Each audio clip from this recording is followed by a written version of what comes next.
What is up guys, I'm Uriza. This story is all about what if Naruto became a villain. Naruto becomes the villain everyone in the village always thought he would be. Only one person will risk everything to try and redeem him. His best and most loyal friend, Uchiha Sasuke. Before we proceed with the story, please like and subscribe to this channel if you liked the video and don't forget to check the description for the other works of the author if you liked the story. Let's start. Chapter 1, Iruka's Words. In the forest near the village hidden in the leaves a desperate battle was being fought that would affect the destiny not only of Konoha but of all the elemental lands. This battle was ostensibly being fought over the ownership of a precious scroll filled with forbidden jutsus. But though none of the participants realized it, there was something even more precious at stake. The heart and soul of one particular boy. Two bodies collided in the air and both slammed into the ground below. One figure with a scar across his nose grunted in pain. How did you know? There was a puff of smoke, and the figure was revealed to be Mizuki. How did you know I wasn't Iruka? A blonde-haired boy in an orange jumpsuit panted and managed a rough smile. There was a puff of smoke and the boy was revealed to be the real Iruka. Because I am. I see. Mizuki slowly came to his feet and took out a massive shuriken from his back. Iruka also tried to get up, but the many wounds suffered earlier were too much and he remained where he was. I would have let you go, but you deliberately sacrificed yourself to let the brat escape. Why? Because I refuse to let a traitor like you have the scroll. Mizuki laughed. So instead you'd rather let that monster have it instead? The monster that killed your parents. Though neither of them knew it, the real Naruto was only about 10 yards away, hidden behind a large tree. He had the scroll he'd been tricked into stealing and could hear every word. There's no way that Demon Fox wouldn't use the power of the scroll, you know. Yeah, that's true, Iruka admitted. Nearby Naruto felt his heart break. The kind words his sensei had spoken just a moment before, they were a lie. He hates me too. They all hate me. But. Sorry Iruka, I need to find the boy and don't have time to waste. Mizuki threw his shuriken. From his hiding spot Naruto heard the thwoonk as the weapon hit its target. He heard the last cry of pain that signaled the end of Iruka-sensei. That Iruka might have said more had he been given the chance to never occurred to Naruto. He was certain his final words had shown how he'd really felt. I'm glad he's dead. Naruto thought viciously. Everyone hates me. Everyone but the old man. At least now I know why. So I have the Kyuubi inside me, huh? Good. Then I really will have the power I need to make them all sorry. In that moment Naruto made a decision that would have terrible consequences. He decided that he no longer wanted people to acknowledge or respect him. He wanted revenge for everything he had been forced to suffer. He stood up and deliberately walked around to the other side of the tree he was hiding behind. Mizuki looked up in surprise as he yanked out his weapon from Iruka's corpse. So, you figured out you couldn't get away and decided to just give up? That's the smartest thing you could have done.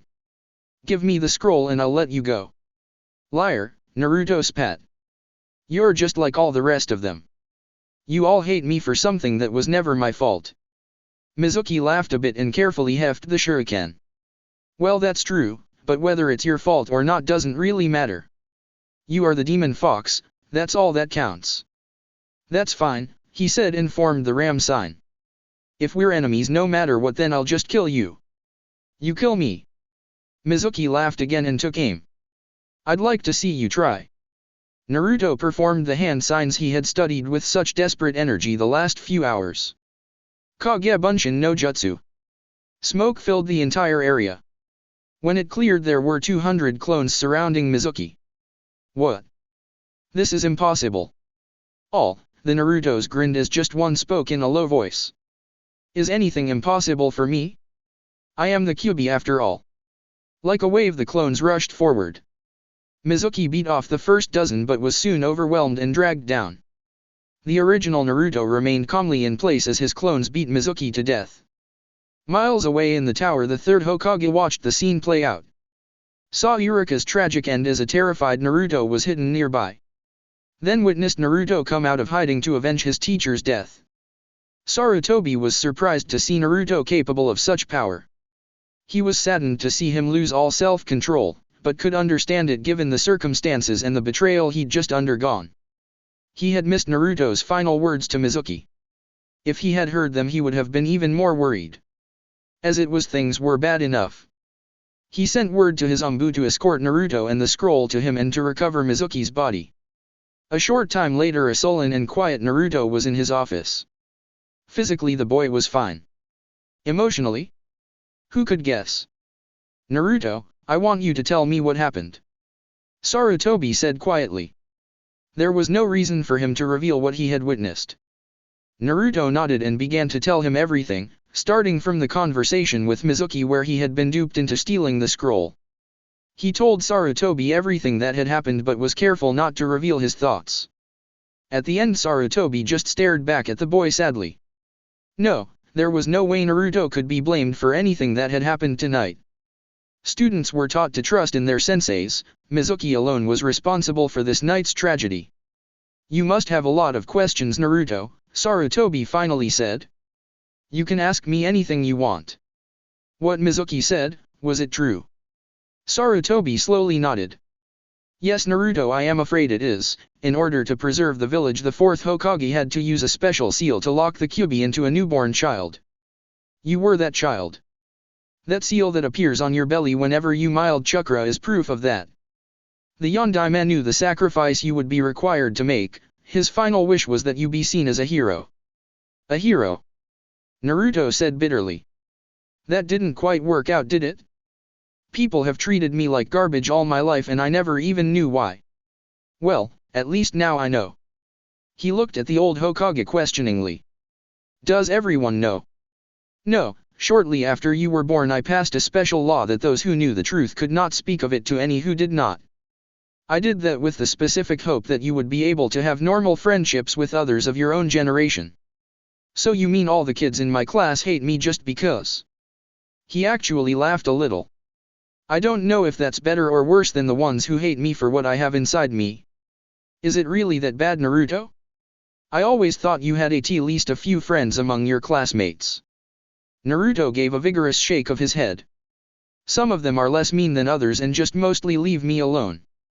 But I don't have a single friend, not one. I tried, I really did, but none of them ever wanted to be friends with me." I should have paid closer attention, Sarutobi thought. He could guess the reason. Likely most of the parents had poisoned their children against him. Either deliberately or not, the children had picked up the attitudes of their parents. "What's going to happen to me, old man? I am in trouble for stealing the scroll." "No," Sarutobi said in a firm voice. "You were the unwitting pawn of Mizuki's. When you did realize the truth you acted exactly as a ninja should in eliminating a traitor and returning the scroll. In essence, Naruto, you successfully completed a B-rank mission. I intend to have that placed in your record and have you paid in accordance." The old man finally smiled.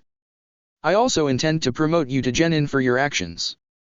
He opened a desk drawer and pulled out a shiny new Hitaiite. "Here, Naruto, take it, you've certainly earned it." Naruto reached out and took the metal and cloth headband. So I get to be a ninja after all?" "You certainly do, Naruto."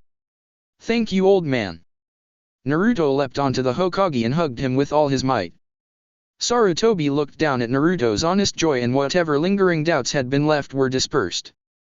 "You're the only one, old man. You're the only one who's been good to me and I'll never forget it. I'll make you proud of me, I swear it." And where Sarutobi could not see, Naruto had a cold smile very different from the ones he was known for.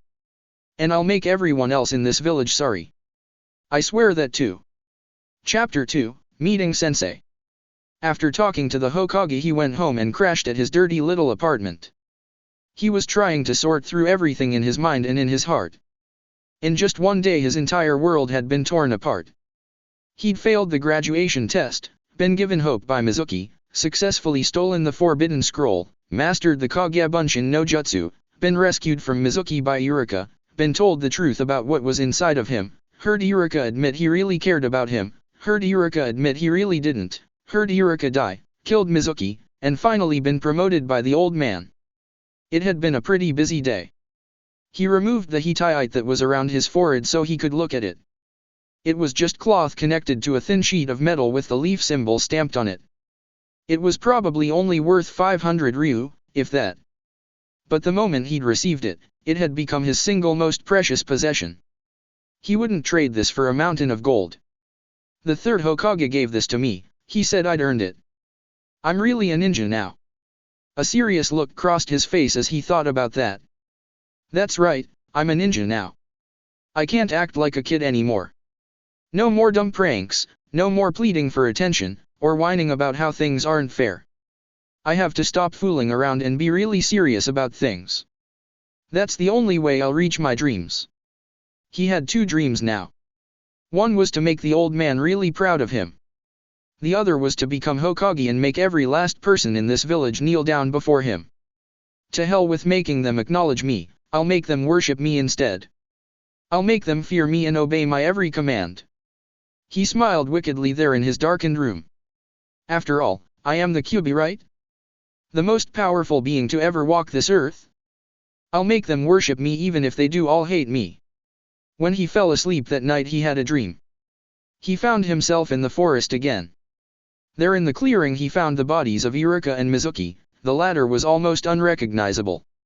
He also had the scroll again. Standing there a voice called to him from the dark woods. You did good, kid, much better than I'd have ever expected. Who's there? Naruto called out fearfully. The figure walked out of the darkness and into the clear pale moonlight. Well, I'm you, and the Kyuubi. But you're the Kyuubi, right? The other Naruto laughed as if it were the funniest joke in the world. He was an exact copy of Naruto, except that his eyes were red and slitted. What are you? A clone. I told you what I am, I'm the Kyuubi. And since you're the Kyuubi I must be part of you, right? Looking closely at his other self he couldn't help but feel dread creeping over him. There was something scary about this clone, and it wasn't just the red eyes. He wanted to run away, he wanted to get as far away as he could as fast as he could.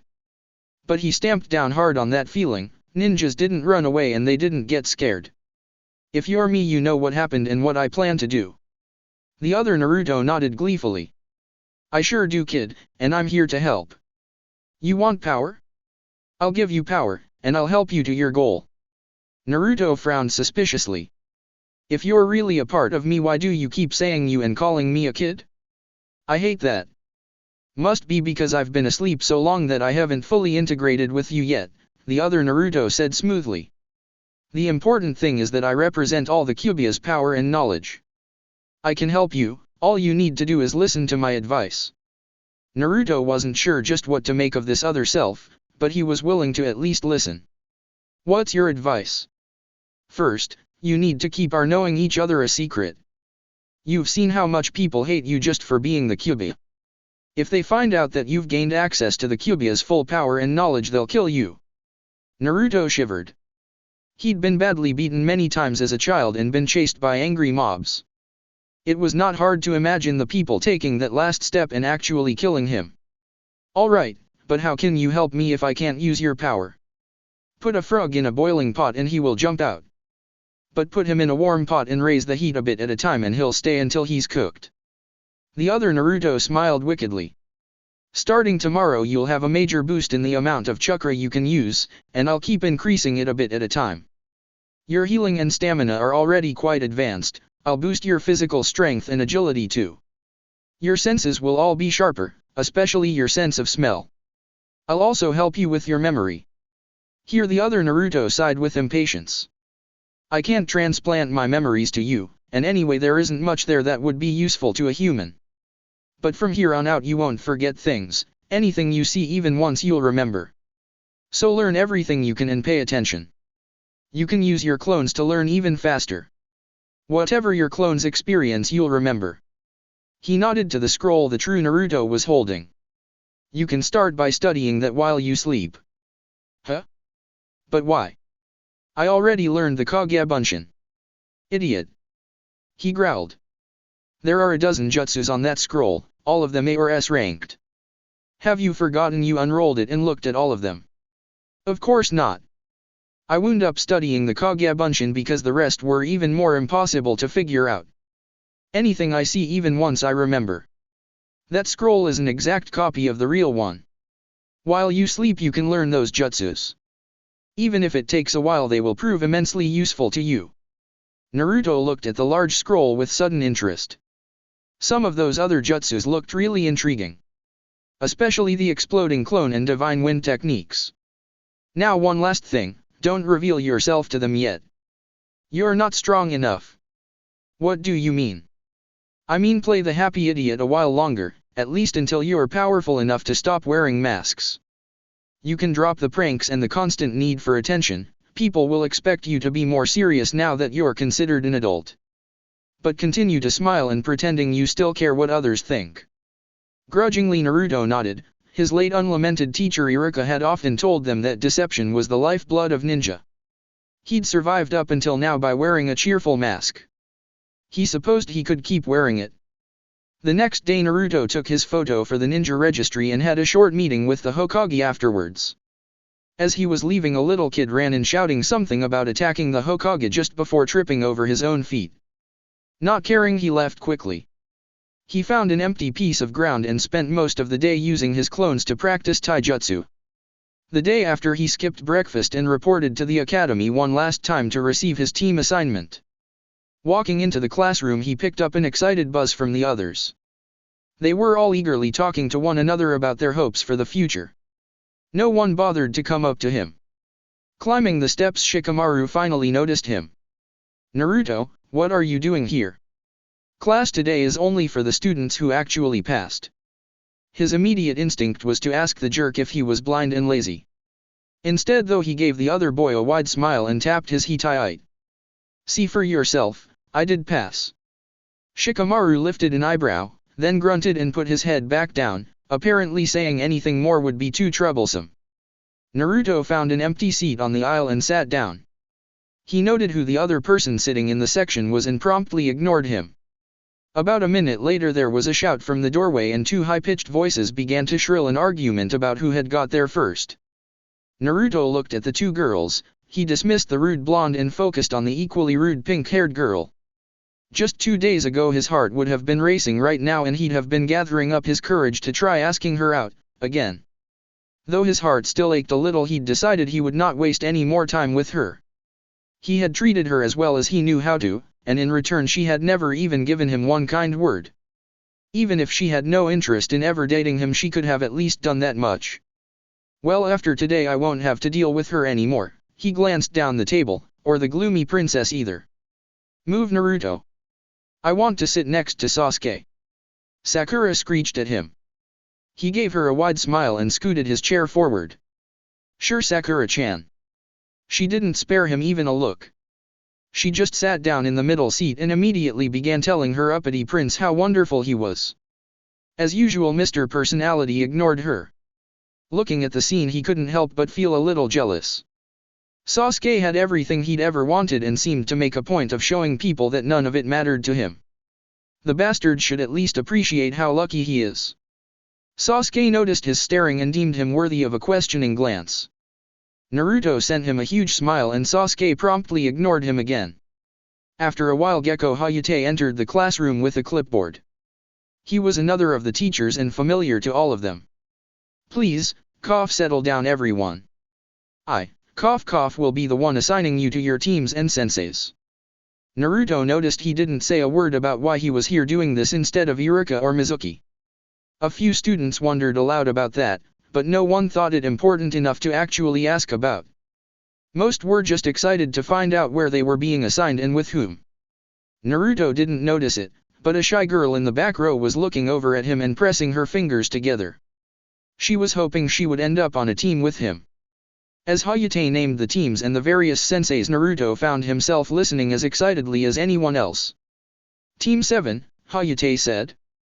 Uzumaki Naruto. Naruto looked up eagerly. Haruno Sakura. Sakura slumped in her seat and let out a moan. Naruto glanced at her coldly but otherwise did not react. And Uchiha Sasuke, your Jonin instructor will be Hatake Kakashi. Both Naruto and Sasuke remained outwardly unaffected. Sakura jumped up and shouted with joy even as most of the other girls looked on jealously. Oh yeah. I'm with Sasuke-kun. The two boys sent her identical looks of annoyance. When they saw they were mirroring each other, they both looked away again. I really am Kami's chew toy, aren't I? Naruto thought glumly. This was the worst possible combination for him. He was stuck with the superior jerk who thought the whole village was beneath him and with his former crush who would obviously side against him in everything. Anything else would be better, even being stuck with loud vain Ino, or the lazy idiot, or the rude kid with the puppy. He knew complaining now would do no good. He thought about going to talk to the Hokage later, but immediately dumped the idea. He couldn't keep running to the old man for help. If he was really going to make the old man proud, he needed to start handling things on his own. I guess I'll just have to suck it up and deal with it. All right, Hayate said once the teams were all listed. You are now free for the next hour, so go have lunch. Be back in 1 hour's time to meet your senseis. Naruto left immediately to go get some ramen at his favorite place. He knew Sasuke would have no interest in eating with his new teammates and that Sakura would want to eat alone with Sasuke. Neither of them noticed or cared as he left. Coming back from Ichiroku's, Naruto was surprised to see Sakura out in the courtyard. He was even more surprised when she spotted him and hurried up to greet him. For a second, just 1 second, he felt hope flutter to life in his heart. Maybe now that they were teammates she would accept him as a friend and comrade. Getting even that much from her would make him very happy. But the second she opened her mouth, her angry tone killed his momentary hope. Hey Naruto Baka, I want to talk to you. What about Sakura? He said in a cold flat voice. Since no one else was around, he decided to dump the mask for a bit.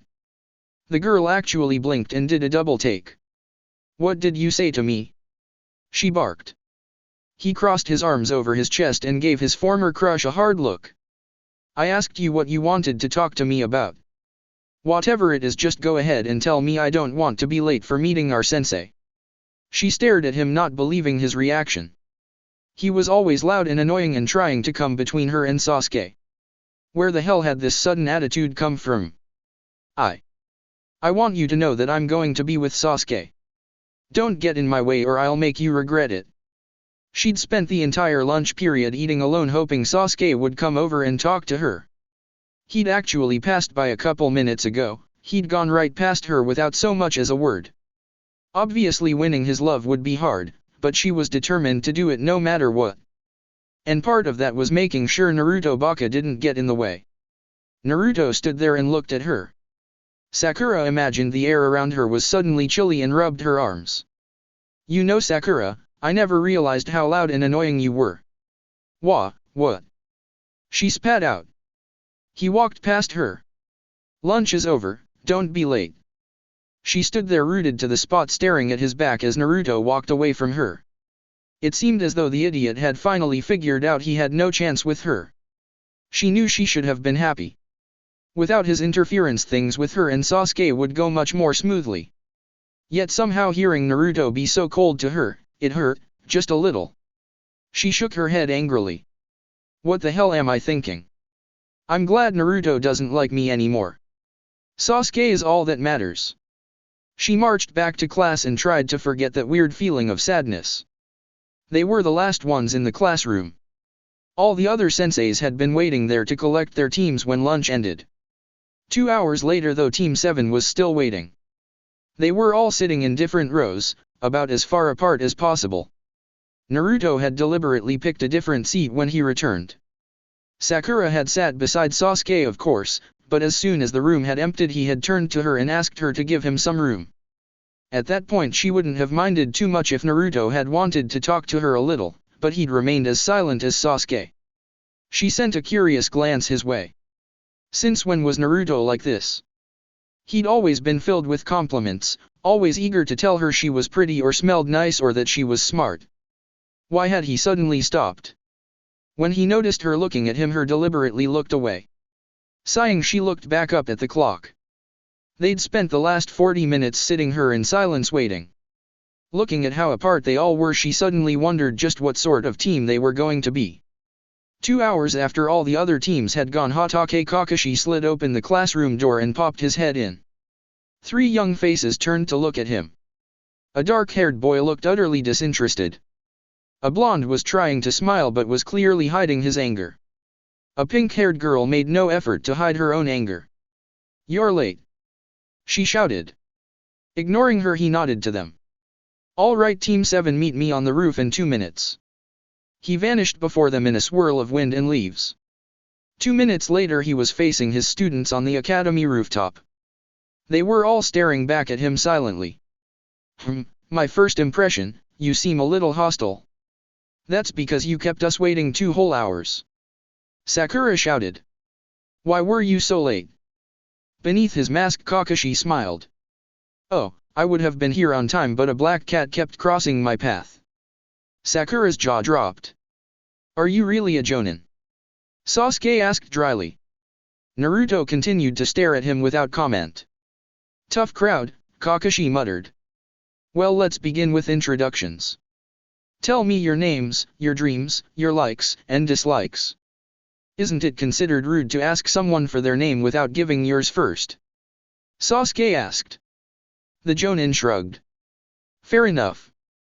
My name is Hokage Kakashi, there are lots of things I like and dislike, and my dreams are none of your business. Wait. All you really told us was your name. Sakura objected. Yes, he said with a hidden smile. Now let me hear from all of you. Why don't we start with the one dressed like a street cone? You have something against orange? Naruto asked in a friendly voice. Not at all. I sometimes paint my bullseyes that color to make them easier to see. Sasuke snorted and Sakura laughed out loud. Naruto kept smiling, but his eyes were not in tune with his mouth. You're not nearly as good at hiding your feelings as you think, Naruto. Ignoring the reaction of his new teammates, Naruto spoke up in a light, carefree voice. My name is Uzumaki Naruto. I like ramen, training, and the old man. I hate anyone who hates me. At this point he sent a deliberate look Sakura's way. The girl did not miss it and shrank away from him a little. Kakashi did not miss the look or the reaction. As for dreams, I have two. I want to make the Hokage proud of me. And I want to be Hokage myself one day. Why? Kakashi asked judiciously. Naruto broadened his smile. So that I can punish all ninja who are more than 10 minutes late to a meeting.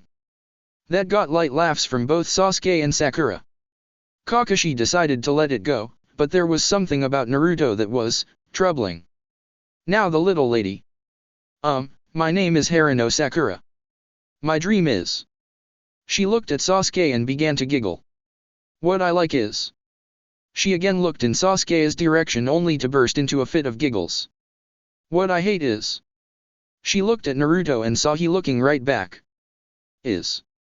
I don't really hate anything or anyone, I guess. Seeing the interaction he frowned. Marvelous, she's a fangirl of one boy and skittish about the other. And finally. Sasuke grunted and answered. My name is Uchiha Sasuke. There are lots of things I dislike and I don't really like anything.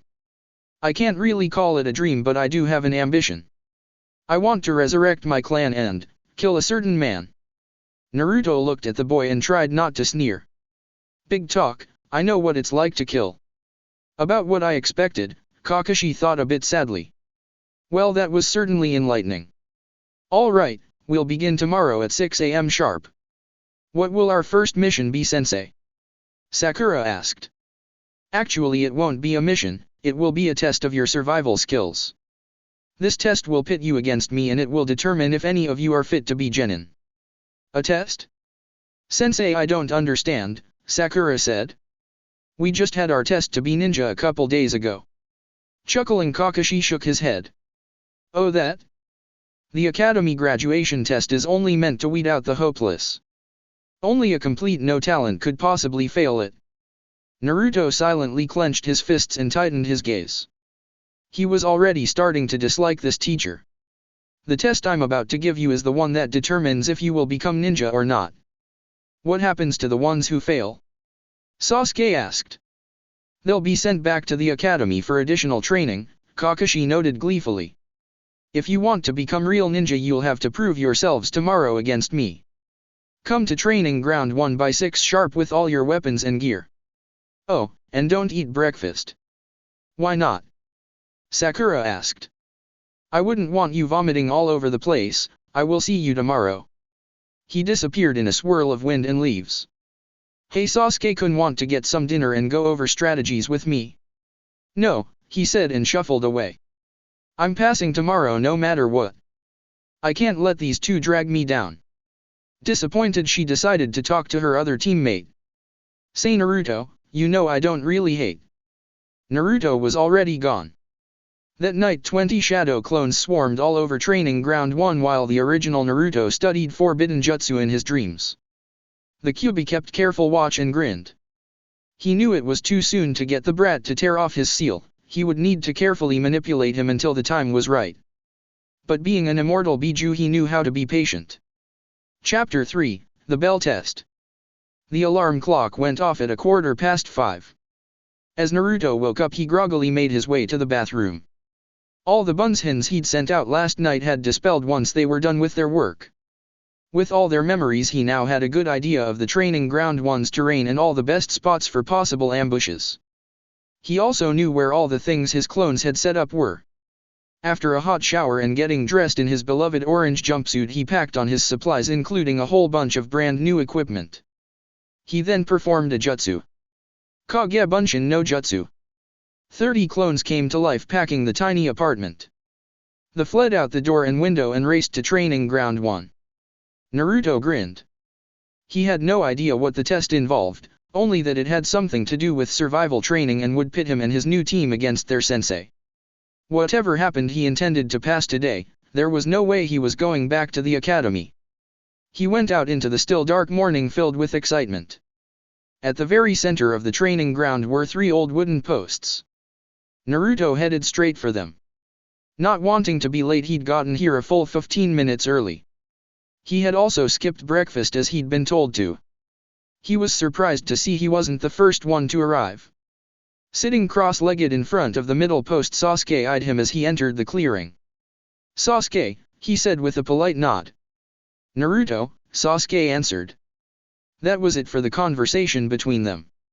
Naruto leaned against the post to Sasuke's right and waited. A few minutes later, Sakura arrived. She eagerly sat down next to Sasuke and began talking to him. "Are you excited about the test, Sasuke-kun?" "No.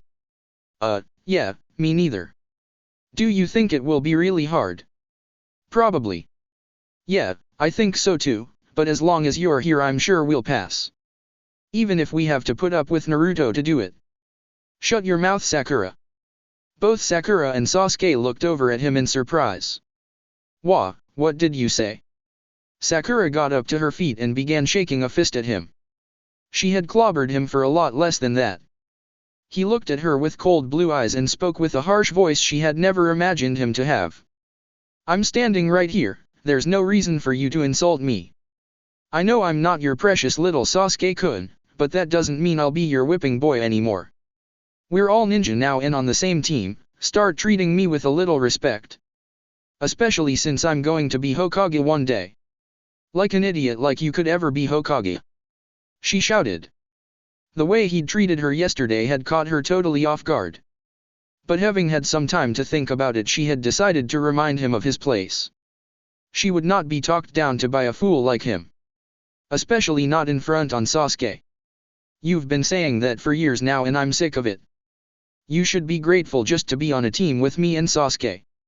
Do you even know how lucky you are?" He laughed. "Oh, I know I'm lucky, I have lots of luck, all of it bad." "Naruto," she growled and took a step towards him, obviously intent on delivering another of her beatings. But to her surprise, he did not cower or run as he always did. He stepped towards her and took a fighting stance. "Don't start something unless you're ready to finish it." "Harano." She froze. This person standing in front of her couldn't be the same boy she'd shared a class with for the last 4 years, impossible. The way he was looking at her made her feel afraid. "Knock it off, both of you," Sasuke was still seated. "Do you really want to start a fight right before our test?" He looked at Sakura. "The dobe has a point, he is our teammate now, and you are going to have to treat him a little differently." He then turned to Naruto. "As for you, if you want respect dead last, earn it." "I'm sorry, Sasuke-kun." She immediately bowed in apology, to Sasuke not to Naruto, and sat back down. Naruto stared down at the serene Uchiha. I'm not the dead last anymore. We'll see. Yeah, we will, you arrogant jerk. He went back to his post and decided to sit down. The three of them waited in silence as the night sky was starting to lighten.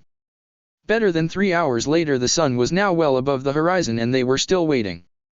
I wonder if he ran into another black cat, Naruto muttered. That actually drew a small chuckle from Sasuke. Naruto checked his watch again, it was 9:12. His stomach let out a small growl. Okay, enough of this crap. He reached into a pouch and pulled out something in a plain brown wrapper. Tearing it open, he had what looked like a granola bar. Hey! What's that? Sakura asked. It's a rations bar, Naruto explained. This is what real ninja carry out in the field. One bar gives you all the energy and nutrition you need for a whole day. Sakura rolled her eyes. I know it's a rations bar, idiot. What are you doing with it? What do you think I'm going to do with it, genius? He bit into it and started to slowly chew it. It took him a while and he needed some water to finally get it down. Ugh, it's like eating wood paste. Sensei told us not to eat anything. Wrong, he said not to have breakfast, Naruto pointed out. I didn't know how long this test would take, so I brought food with me in case it was an all-day thing. And anyway, after keeping us waiting twice, I'm not worried about what he said. Naruto took another big bite. It tasted lousy, but at least it filled your stomach. As she watched him cram the rest of the bar in his mouth, Sakura was reminded of how hungry she was.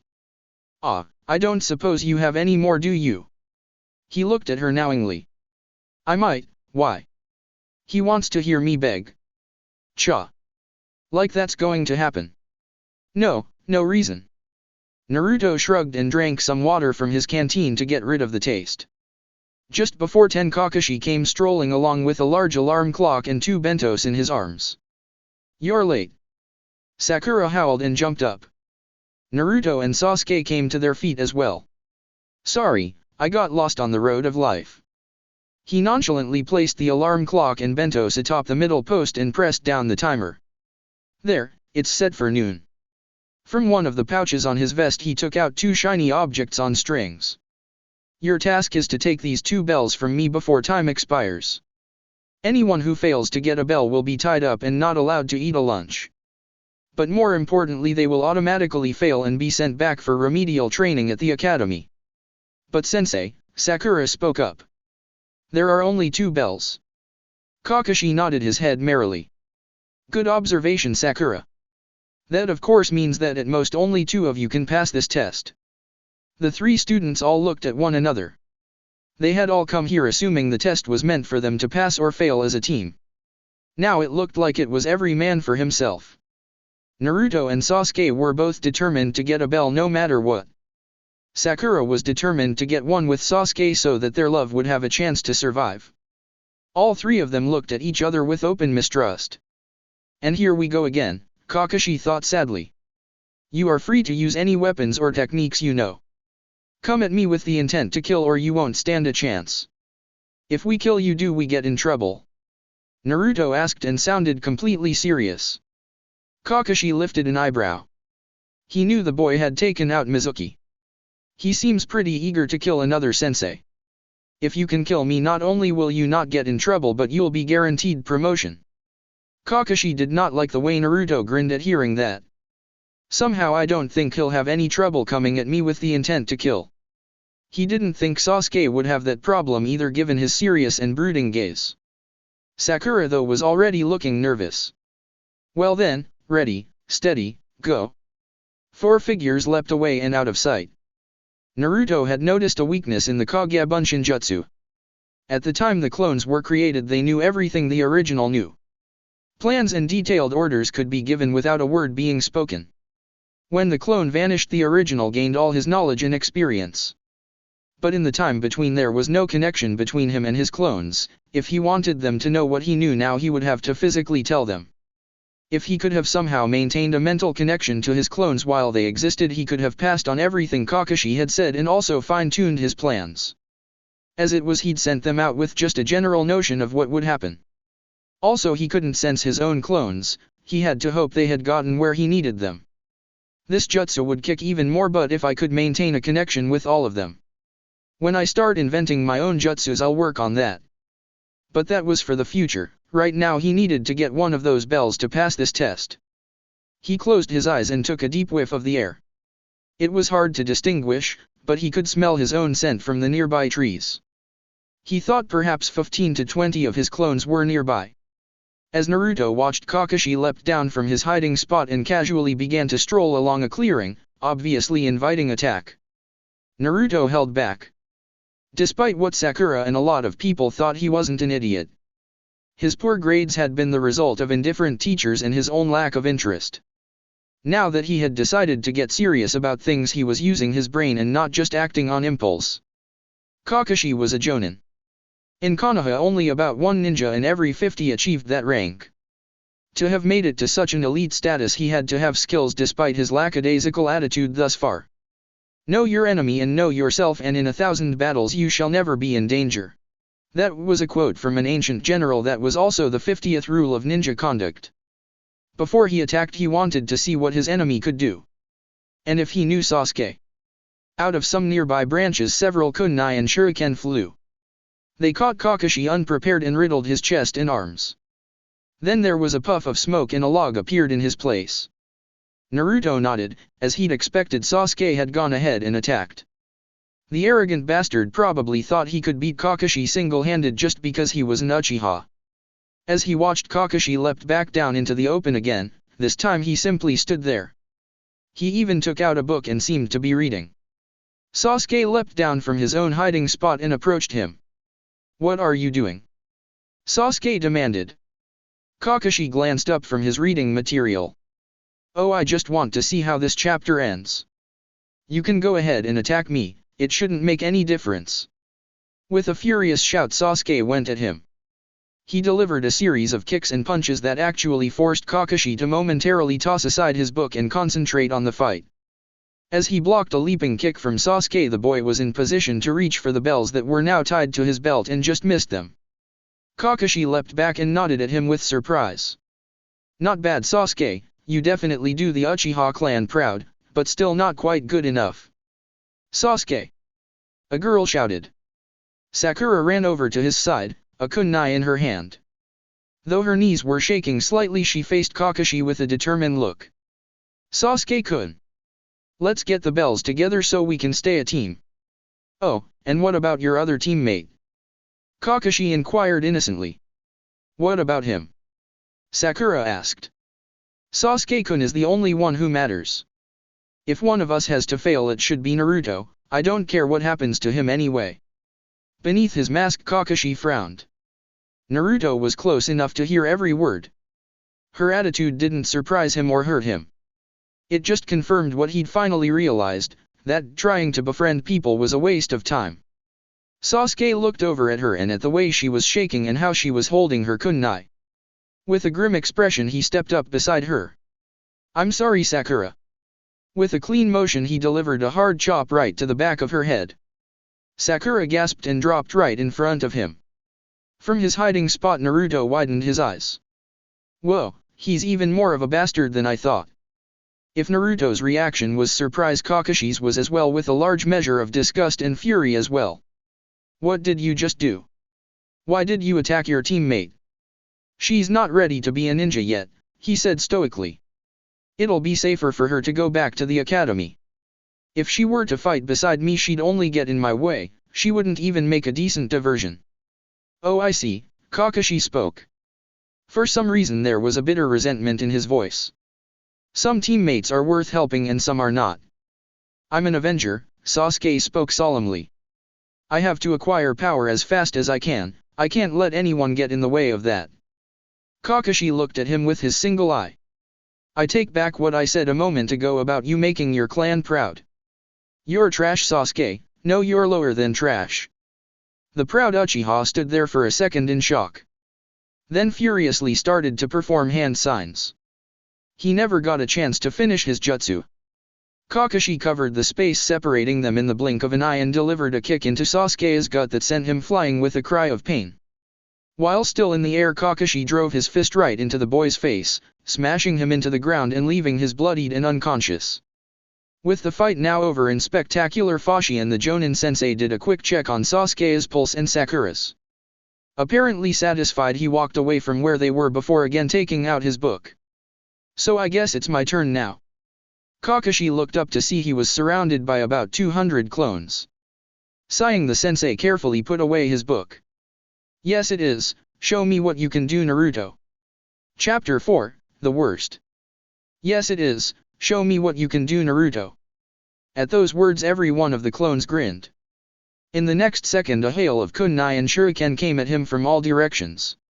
I see he really is taking the whole intent to kill thing seriously. Kakashi was punctured by 100 different weapons. His form vanished in a puff of smoke to be replaced by another log.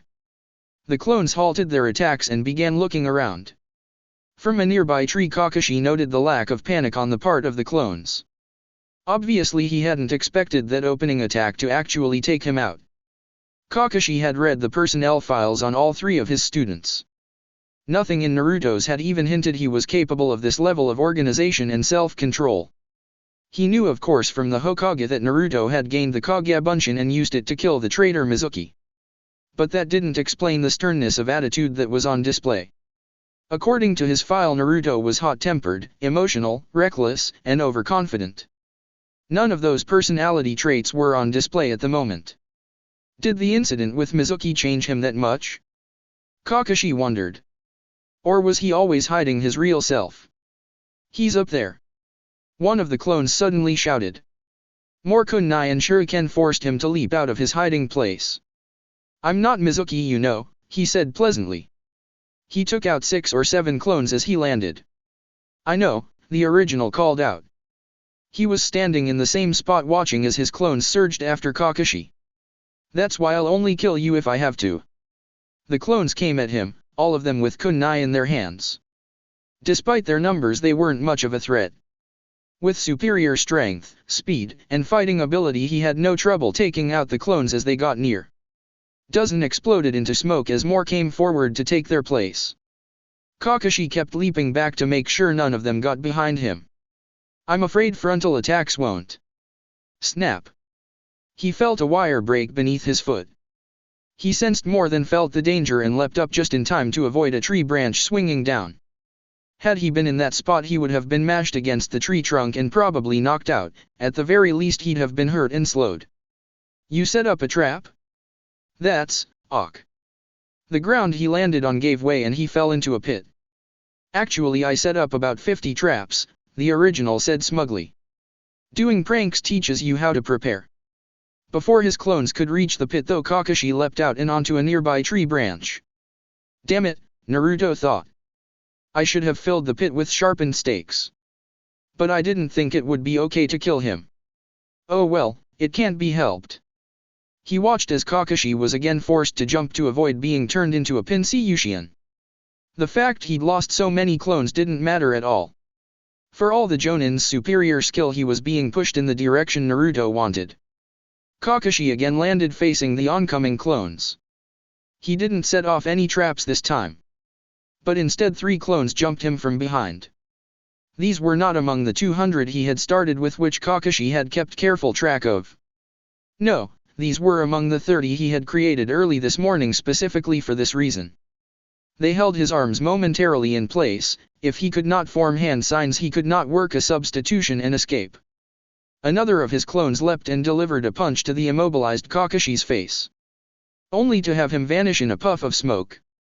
The original Naruto gasped. No way. How did you? Without warning Kakashi popped out of the ground behind him. Naruto had no chance to react before receiving a hard punch to the back of his head. He was turned off like a light and dropped to the ground. Throughout the training ground there were pops as all his clones were dispelled. Checking his pulse Kakashi confirmed the boy was only unconscious. He tossed him over one shoulder and headed back to where Sasuke and Sakura were peacefully resting. A loud ringing woke him up. There was an ache in the back of his skull. As he slowly came fully awake he realized his arms were bound tight and he was tied to one of the poles. Looking over he saw that Sasuke and Sakura were in a similar state. You know I don't usually eat so much for lunch, but I did have a decent workout. Kakashi adjusted his mask as he stood up, 2 empty bentos were at his feet. He glanced at Naruto. I actually worked up quite an appetite thanks to you. I have to admit you did pretty well. Going over to the central post where Sasuke was tied, he shut off the alarm. Of course you still failed in the end. Naruto glared at him. How did you get away at the end? I know you didn't work a jutsus. I had your arms held. The me you caught was a Kage I created when I was in that pit and momentarily out of your line of sight.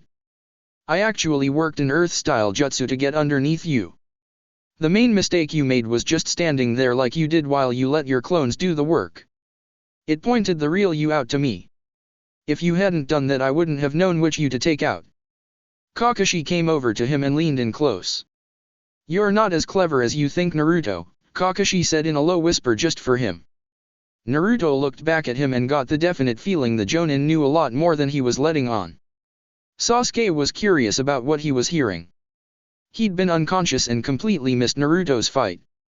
He'd assumed the dobe would have lasted all of about 10 seconds, but from what Kakashi was saying it actually sounded like he had given a good performance.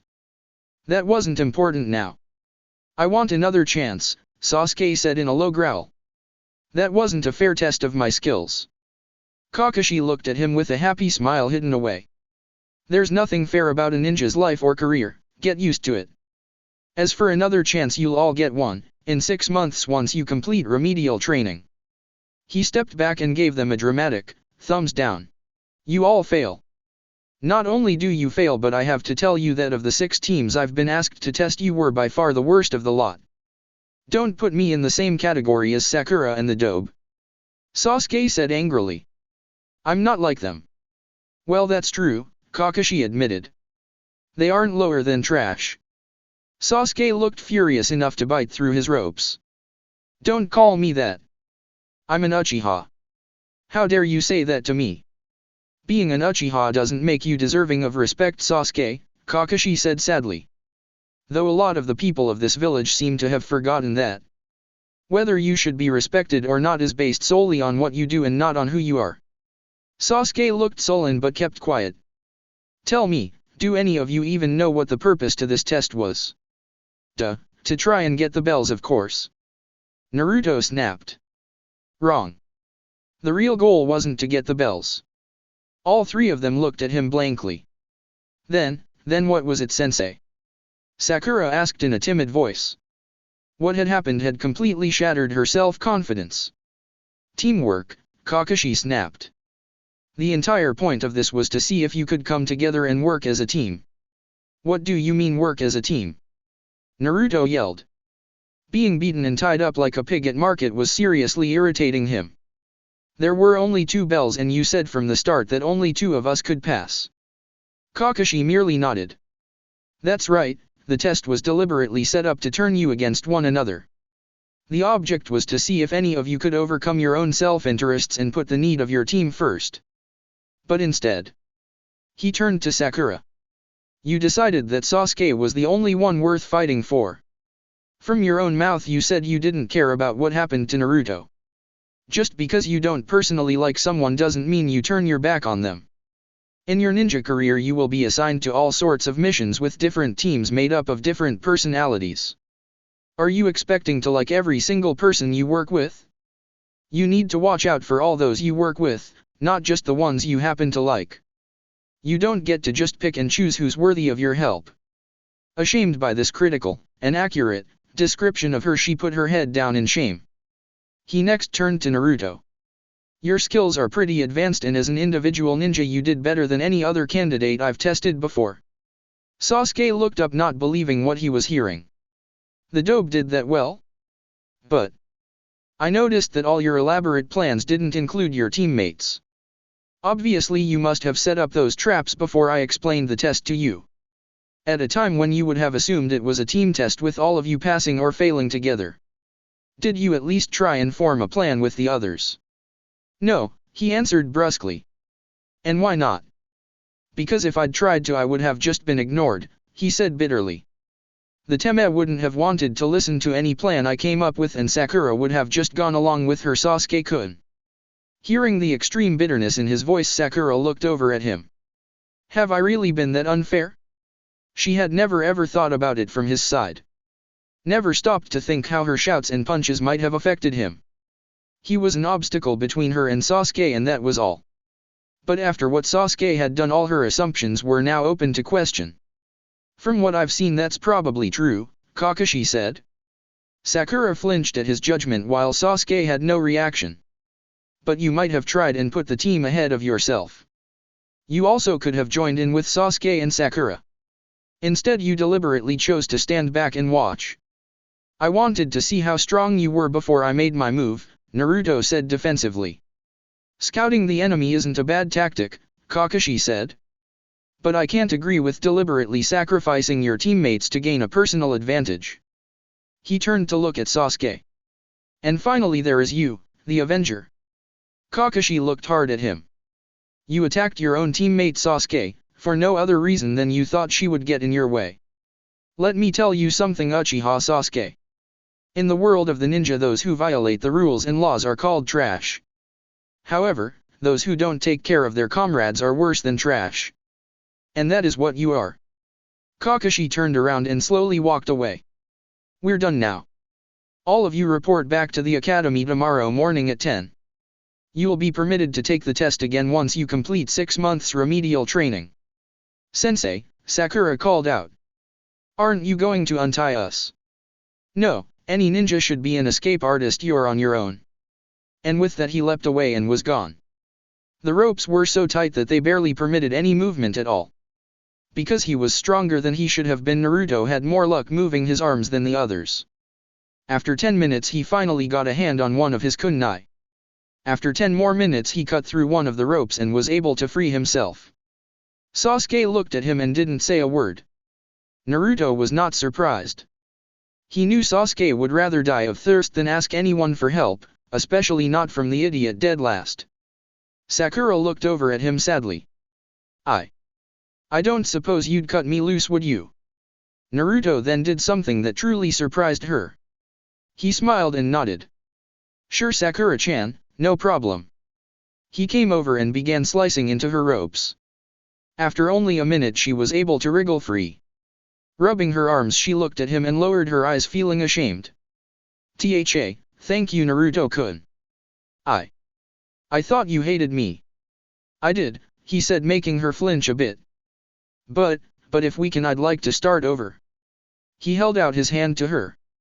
I know we're not teammates anymore, but who knows? Maybe we will be again. Let's be friends, Sakura-chan, and if we ever become teammates again, let's watch out for each other. Smiling with relief, she gladly took his hand. Naruto, I'd like that. And I'm so sorry for the way I've treated you. Please forgive me, you didn't deserve any of it. It's already forgiven, Sakura-chan. His warm smile set her mind at ease. This was the Naruto she remembered. His kunai still in hand, he turned to Sasuke. Come on, help me cut him down. I didn't ask for help. Sasuke said loudly. Naruto sighed and began cutting the rope. I know, but even if the team's been dissolved, think of this as one comrade taking care of another, okay? You don't have to ask, and I don't expect any thanks. That's right, Sakura agreed and cut with her own kunai. Even if it's too late, let's act like teammates should now. She looked up at him. I forgive you for hitting me, Sasuke. She quickly lowered her eyes again to concentrate on freeing him. He was soon released and out of the ropes. Sasuke rubbed his arms a bit and looked at Naruto and Sakura. Thanks, he said quickly and quietly. Well, this is a surprise. Kakashi leaped out of the woods. I honestly didn't think the three of you would listen to what I said. Sakura looked at him in surprise. Sensei, what are you doing here? I thought you had long gone. Actually, I've been observing you this whole time. I decided to give you one last chance to pass my test. What do you mean? Sakura asked. I mean, I wanted to see if you would show you cared for your teammates when you thought there was nothing to gain by it. I am very pleased to see that maybe you get it. This doesn't make up for your behavior while trying to get the bells, but it's enough to make me at least reconsider. Does that mean we pass? Sasuke asked. What it means is that I'll take you on as a team for a probationary period, he told them. Instead of spending the next 6 months at the academy, I'll let you act as an active squad. However, if I see any signs you are forgetting what you've learned here today, I'll disband Team 7 and send all of you back to the academy. Is that clear? They all nodded their heads. Very well then, under those conditions Team 7 passes. We'll meet tomorrow at the small footbridge near the academy at 10 to begin our first mission. As the 3 new genin all shouted in triumph, Kakashi carefully eyes Naruto. His actions had surprised him, and it was mainly due to his words to Sakura and Sasuke that he had decided to give them a chance. But he couldn't help but feel there was something off about the boy and the way he'd behaved. "Hey sensei," Naruto said. "Shouldn't you treat your new team to a meal to help us celebrate and bond?" The other 2 looked at him speculatively. Sighing, he nodded. "Fine, you're probably all really hungry." They cheered and followed him out. As Naruto walked with them, he rubbed his nose. He was still getting used to his enhanced sense of smell, but there was no denying it was useful. As when he'd picked up Kakashi's scent as he struggled to free himself. He'd guessed that if Kakashi was nearby watching, there might still be a chance to pass. So he'd forgiven Sakura and played the part of the good teammate. He looked at Kakashi's back and hid a nasty little smile. Chapter 5, Team Probation. Naruto held Tora out at arm's length. Though his many scratches would soon disappear, he still wanted to throttle the mangy thing. "Nice job, team," Kakashi said with his usual over-exuberant tone. "We captured our target in record time. Hopefully this will be the last time he escapes." The 3 members of Team 7 all shared a knowing look behind their sensei's back. This was already the 3rd time they'd had to track down this annoying cat. It had been a little over a month since the bell test. In that time they had been busy performing various mind-numbing and utterly pointless tasks. Their normal routine was to meet at the bridge, wait a couple hours for their sensei to show, mosey over to the tower to be assigned a D-rank mission, and then complete it. Depending on the nature of the mission and how long it took to complete, they would either return to the tower for a second mission or be dismissed for the day. Naruto was not happy with this. Kakashi had explained that these low-level missions were vital for them to acquire the necessary experience to tackle more difficult tasks. But he honestly couldn't see how catching runaway pets, walking dogs, or cleaning up vacant lots were supposed to help them prepare for anything. He'd assumed once he's passed the test, Kakashi would begin showing them all sorts of lethal techniques and amazing jutsus. All their sensei ever seemed to do was stand off to the side reading his little orange book while they worked. He had yet to teach them anything of value. Naruto hadn't wanted to complain to the Hokage, he was still trying to shed the appearance of a whiny kid. He had however gone and just talked to the old man while subtly mentioning he'd like to have someone teach him improve his taijutsu. The Hokage had grinned slightly at that, obviously getting his message. The old man had then replied just as circumspectly, telling him how fortunate he was to have a great ninja like Kakashi as a sensei, and how he should trust in his judgment. So the D-ranks continued unabated. Since they'd bagged Tora so quickly, they were headed back to the tower for a second mission. When they arrived, the fire daimyo's wife was there to retrieve her pet and pay the mission fee. Seeing the way she half-smothered the cat almost made Naruto feel sorry for it. Almost. Another successful mission completed in under 2 hours, the Hokage said with a satisfied grin. "Your team seems to be doing quite well, Kakashi." "Oh, it's nothing really," Kakashi said pleasantly. His students all grunted and threw imaginary daggers into his back. "Since you've gotten done so early, I'll let you choose your next assignment," the Hokage said. "You can babysit, paint a fence, or dig up some vegetables." Naruto wanted to scream, "None of the above," at the top of his lungs. He wanted a real mission that actually involved using some ninja skills. But throwing a tantrum in front of the old man wouldn't help with changing his image. Kakashi turned back to them with a hidden grin. "Well team, what do you think?" "Whatever, I don't care," Sasuke grumbled. Naruto put on a big grin and turned to his other teammate. "What do you want to do, Sakura-chan?" The girl looked at him gratefully. Since the bell test, their relationship had drastically improved. He no longer asked her out or peppered her with compliments, but he was friendly enough. She was still devoted to getting Sasuke, but was much more reserved around him now. A lot of her confidence seemed to have left her after what he did. She was actually willing to talk to him and treat him as an equal. She wound up talked to him a lot more than she did to Sasuke. Why don't we paint the fence? That will probably be the easiest job. Naruto nodded enthusiastically. That's my vote then. Fine, whatever, Sasuke muttered. Looks like we have a winner, Kakashi said. The Hokage assigned them the mission and they were out the door. Sarutobi watched their departure with a certain satisfaction. When they'd had their test he had used his crystal ball to observe them. Though it had gone horribly wrong at first, he was extremely proud of the way Naruto had acted towards Sakura and Sasuke. Despite all his hardships, the boy had somehow kept a good heart and was beginning to mature into a fine man and ninja. His ability with both shadow clones and with traps had also been impressive, a sign of real limitless potential. Sasuke's talk of being an avenger and caring only for power was troubling, but he had faith that Kakashi would help him find the right path. He also had a secret hope that he and Naruto would be able to form a strong bond and help each other. What is the next order of business?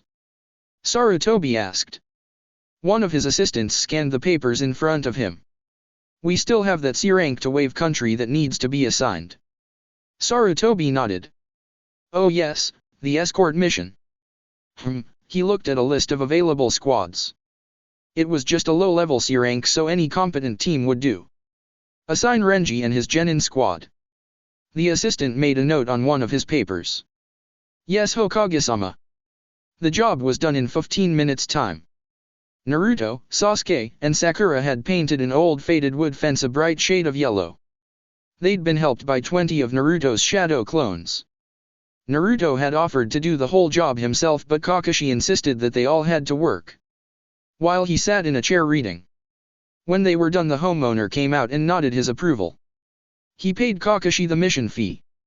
Well, there's still plenty of daylight left, Kakashi said, teasing them. Shall we go for a third? All three students groaned. Chuckling, Kakashi spoke. All right, that'll be it for one day. I'll go report into the tower. You're dismissed for the day. We'll meet again tomorrow at 10. They all knew that meant Kakashi would be there right around noon. Here, he handed each of them 300 ryu. That was 10% of the mission fee, the standard commission for members of a squad. As squad leader, Kakashi was entitled to 20%, while the village would receive the remaining 50%. It wasn't much, but it wasn't bad for 15 minutes work. Kakashi vanished in a swirl of wind and leaves. With their sensei gone, Sasuke wordlessly turned to go. Sasuke? Would you, maybe wait to? Sakura asked fearfully. No, Sasuke answered flatly and kept right on going. Sakura lowered her head in defeat. She used to believe with total conviction that they would end up together. Now she wasn't so sure. When he knocked her out during their test, that was proof that he didn't respect her. She knew she needed to get his respect but didn't know how. Naruto gave her a friendly pat on the shoulder. Serves you right, you dumb fangirl. Don't worry about it, Sakura-chan, he'll come around eventually. She looked up at him with a grateful smile. Do you really think so, Naruto-kun? Sure, he said and turned to go. See you tomorrow. Hey Naruto. Wait. Huh? What is it, Sakura? You want to get something to eat? I'm really hungry and I don't feel like going home just yet. Unlike with Sasuke, she felt no nervousness about asking Naruto. Since he had stopped trying to date her, she felt completely comfortable being alone with him. Can we get ramen? Sure, why not? They were sitting together at Ichiroka's, each enjoying a bowl of ramen and some pleasant conversation. So how long do you think it'll be before we actually do a real mission?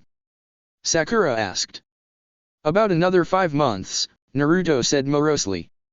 He'll probably have us do these dumb D-ranks the whole time we're on probation. Sakura grimaced. Do you really think so? Well, I don't know for sure or anything, I hope not. But the way my life usually goes, it wouldn't surprise me. I don't think we'll be doing this that long, Sakura said cheerfully. I talked to Ino and she says her sensei promised them they'd move on to better missions within a few more weeks. Their sensei is the old man's son, right? Naruto asked. Yes, Sarutobi-asuma. Sakura agreed. Well, their sensei might, as for ours. Naruto took one hand and covered his left eye. With his other he mimed holding a book open. We'll go on a more challenging mission when I think you're ready. Oh, and you missed some dog poop over there. Sakura burst out into laughter. Ha! That's perfect. Well, I've heard him say it often enough. Naruto got back to his ramen. You know I wouldn't mind these dumb missions half so much if he would actually train us. I mean, isn't a sensei supposed to instruct his students on what they need to know? Sakura nodded her agreement. I know, the way things are we'll end up going on our first mission not knowing anything more than we did when we graduated the academy. For Naruto that wasn't true. He'd spent the last month sparring with his clones while awake and studying the Kaibaku Bunshin no Jutsu while asleep. He hoped to have it down soon. He was improving all the time even without his sensei's help. But with it he would have improved even faster. He resented Kakashi and his lackadaisical attitude. From their fight he knew the Jonin was very capable and was willing to bet he knew a lot of things that would be really useful. It was frustrating as hell knowing Kakashi could be helping him grow strong but was choosing not to out of simple indifference. He needed to become powerful and having Kakashi as his sensei was getting in his way. Hey! Look who it is! Team Probation! A loud abrasive voice called from the street. He and Sakura both turned to see Kiba grinning at them with his little white dog sitting on his head. Standing next to him were Shino and that quiet weirdo Hinata. It annoyed him that the other teams knew they had been placed on probation. Rumors in Konoha always spread fast. Don't you two look sweet? Kiba barked. You on a date? Don't be a baka. Sakura yelled at him. I want to be with Sasuke-kun, there's nothing wrong with having something to eat with a friend and teammate. I don't know, Kiba teased. You look pretty chummy. Normally Naruto would have jumped in but his attention was momentarily distracted. He was looking at the girl in the bulky tan jacket. There was a pungent scent coming off of her in strength. Why is she feeling jealous? As soon as she noticed he was looking at her, Hinata's face became a deep crimson. Kiba-kun, let's go please. She hurriedly grabbed him by the arm and pulled him down the street. He protested but let himself be dragged away. How did they end up passing the test? Sakura muttered angrily. She looked over and saw her teammate still staring in the direction Kiba and the others had gone in. Hey Naruto, don't let what that idiot said bother you. What? Oh, right Sakura-chan. He smiled and turned back towards her. What had distracted him hadn't had anything to do with Kiba. When Hinata had noticed him looking at her, a different scent had come out. It was the same scent he got from Sakura whenever she would begin to stare at Sasuke. It was a scent that meant physical attraction. No way, it couldn't be. Is Hinata attracted to me? It seemed wholly impossible. No girl liked him, that was a fact. There was no way Hinata could like him the way Sakura liked Sasuke. And yet, that was what his nose was telling him. Quickly shaking his head, he put it out of his mind for now. A week later they were reporting to the tower just after 12 noon for an assignment. The Hokage eyed the squad with interest. Well Kakashi, do you think your team is ready to handle a mission outside the village? Instantly all three students perked up. Kakashi sighed heavily. They'll probably all either get lost or killed, but I suppose there's no avoiding it. He nodded his head. Yes Hokage-sama. I feel Team 7 is competent, if just barely, to handle such a mission. Very well, we've received a request to provide security for a small festival in the village of Haikuto in northern Fire Country. It should only take a week's time and be simple enough to complete. It's a C-rank mission. All right. Naruto shouted. It's about time. Quiet dobe, Sasuke said. But even he looked a little excited. Kakashi grinned and took the assignment from the Hokage. All right team, we'll be leaving tomorrow morning at 8 AM sharp and be gone for about 7 days. Go home and make whatever preparations you need to. Meet me at the gate tomorrow with all your weapons and equipment, and don't be late. Team 7 was about to get their first real taste of ninja life. Chapter 6, A Promise. That night Kakashi headed out to one of the bars. It was sort of an informal tradition for him. Entering the smoke-filled bar, he couldn't help but chuckle silently at the mission he was leading. He'd come of age in the midst of the Third Great Ninja War. when the village had been fighting on multiple fronts and was short of people. He'd been assigned to his team and his beloved sensei. Back then there was no time to take it easy with D ranks, and training at the academy had been strictly geared towards readying you for life and death combat. Minato had broken them in with short-range patrols, and before long taken them out on real missions. He was a veteran with over 50 enemy kills by the time the war ended. Then he'd gone into the Umbu and become a Black Ops legend. His last mission before taking on his team had involved blowing up a drug lab in Nagamo and exterminating the gang involved. In Fire Country, if the local police faced a difficult problem, putting in a quiet call to the Hokage was always an option. Navigating the crowded bar, he spotted a friendly face and was waved over to a little table. "Kakashi, you hear the latest?" Asuma asked as he sat down. The second he heard his friend's grim tone, he knew it had to be bad. "No, what?" "Renji and his squad," Asuma began as he lit a fresh cigarette. "They're all gone, KIA." Kakashi grimaced. 4 new names were going on the memorial stone. He tried to picture Renji. A redhead with tattoos on his face and neck. The Chunin had only been promoted by the Hokage a year or so ago and was in his early 20s. He didn't know any of the genin he'd been in charge of. What happened? It's pretty damn rare to lose a whole squad except in wartime. Was he on some sort of special mission? Asuma shook his head. That's the weird thing. They were in Wave protecting some bridge builder from bandits. Just a typical escort mission.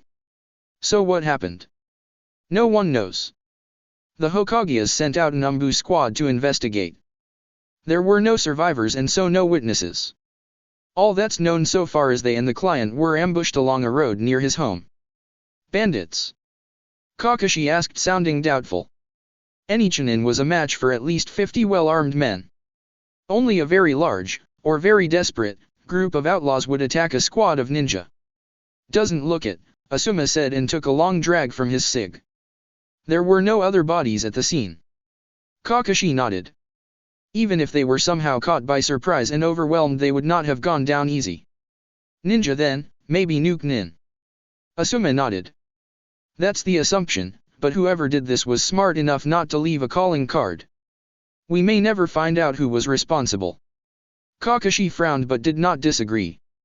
Wave Country was largely swamp. By the time the Umbu arrived to investigate, most of the physical evidence would be gone. Whoever did this would likely get away with it. As he drank with his friend, Kakashi wondered what exactly had happened to Renji. Had they been targeted by people with a grudge against Konoha? Kami knew there were plenty of those out there. Had they somehow just run across the wrong people at the wrong time? Had they been attacked by a group targeting their client?